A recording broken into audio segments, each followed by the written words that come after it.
Hello my all YouTube friends, welcome back my channel. তো আজকে সম্পূর্ণ একটা নতুন ভিডিও নিয়ে চলে এসেছি।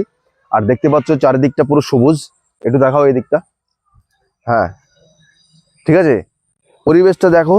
এটা এটা ঠিক আমার বাড়ির সামনের জায়গা। ঠিক আছে, ছোট একটা নদী বয়ে গেছে। আর এখন জলও খুব বেশি নেই, শুধু এই পুকুরটাতে অল্প কিছু জল রয়েছে।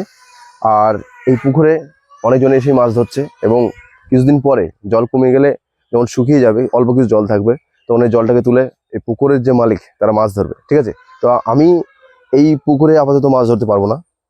তো এইদিকে যেটা ফাঁকা যে জায়গাটা পড়ে আছে, ওখানে মাছ ধরবো। ঠিক আছে, তো আসো দেখো কটা মাছ হয় অ্যাকচুয়ালি। এই দেখো সিপ, সেই সিপ। ঠিক আছে, সিপটা যদিও খুব একটা ভালো না, তারপরেও মাছটা ধরতে হবে, আমাকে চেষ্টা করতে হবে।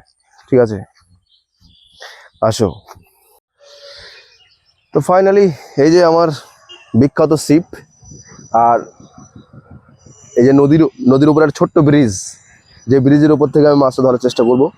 এই দিকটাই মনে হচ্ছে যেন খুব একটা ভালো মাছ হবে না। ঠিক আছে, তো এই দিকটা যাই, দেখি এদিকটা কি হয়। এই দিকটাই খুব খারাপ অবস্থা, আর এই রোদ নেই তো মাছ ঠিক হবে না মনে হচ্ছে। না, এই শিপটার দোষ আছে। ঠিক আছে, শিপের যথেষ্ট প্রবলেম রয়েছে। আর যেহেতু ওয়েদারটা একটু দেখাও, পুরো মেঘাচ্ছন্ন আকাশ। ঠিক আছে, রোদ যদি ঠিকঠাক না থাকে মাছ ধরা খুব প্রবলেম, মাছগুলো ধরা যাবে না। তো চলো, আপাতত আমি এখন মাছ ধরা থেকে বিরত থাকছি এই সময়টায়। আর এই যে আমার সঙ্গে চলে এসছে অনেকগুলো দর্শক, এই পিছনে দেখো, পিছনে দেখাও, যারা মাছ ধরা দেখতে এসছে। এই যে রোহিত এসছে। ঠিক আছে, এই ফুলগুলো দেখাও, খুব সুন্দর।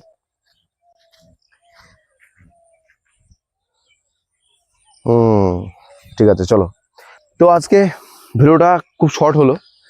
আশা করছি ভিডিওটা খুব একটা ভালো হয়নি, তারপরেও আমি ভিডিওটা পোস্ট করব, তোমরা দেখো।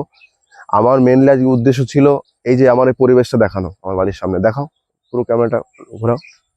ঠিক আছে, এই ঘোরাও, এদিকটা আসো। আর আমাদের বাড়িটা ঠিক এই নদীটার অপোজিটে। ঠিক আছে, একদম বাড়ির সামনে। তো চলো, দেখা হচ্ছে পরবর্তী ভিডিওতে। ততক্ষণ সবাই সুস্থ থাকো, ভালো থাকো।